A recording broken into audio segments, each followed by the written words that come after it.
আসসালামু আলাইকুম বন্ধুগণ, সবাই কেমন আছেন? ঢাকা বিশ্ববিদ্যালয়ের একটা গুরুত্বপূর্ণ বা ঐতিহাসিক মসজিদ ঢাকা ভার্সিটি, যে ঢাকা বিশ্ববিদ্যালয়ের মসজিদ আছে, মসজিদের প্রাঙ্গণ থেকে দাঁড়িয়ে আপনাদের সাথে কথা বলছি। তো এই মসজিদটা আরো একটা বিষয়ের জন্য বিখ্যাত, সেটা আপনাদেরকে একটু পরেই দেখাচ্ছি। তার আগে বলুন, আপনাদের ঈদের ছুটিতে দেশে গিয়েছেন, কার কেমন ঈদ কাটলো, অভিজ্ঞতাটা শেয়ার করবেন কমেন্ট বক্সে।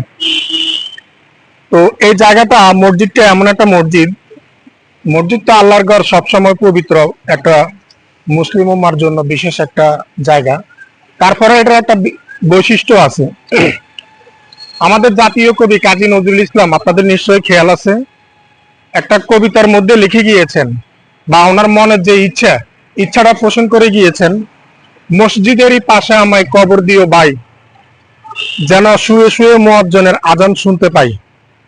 তো এই হচ্ছে আমাদের জাতীয় কবি কাজী নজরুল ইসলাম, ওনার সমাধিস্থল। আর পাশেই হচ্ছে মসজিদ।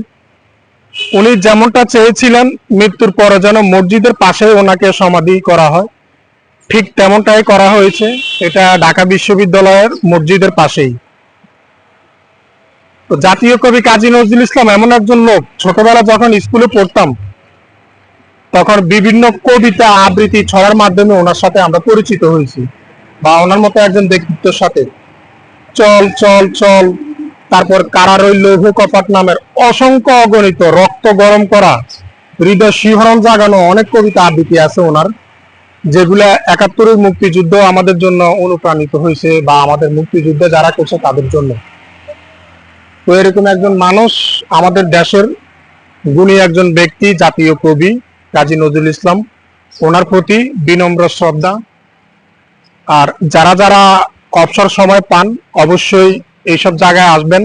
নতুন প্রজন্ম যারা, আপনাদের বাচ্চা কাচ্চা, তাদেরকে ওনাদের মতো ব্যক্তিত্বের সাথে পরিচয় করাই দিবেন। এতে করে নতুন প্রজন্ম আরো ভালো কিছু শিখতে পারবে, বা দেশের ইতিহাস সম্পর্কে তারা অনুপ্রাণিত হবে, ধারণা নিতে পারবে। সকলে ভালো থাকবেন। আল্লাহ হাফেজ।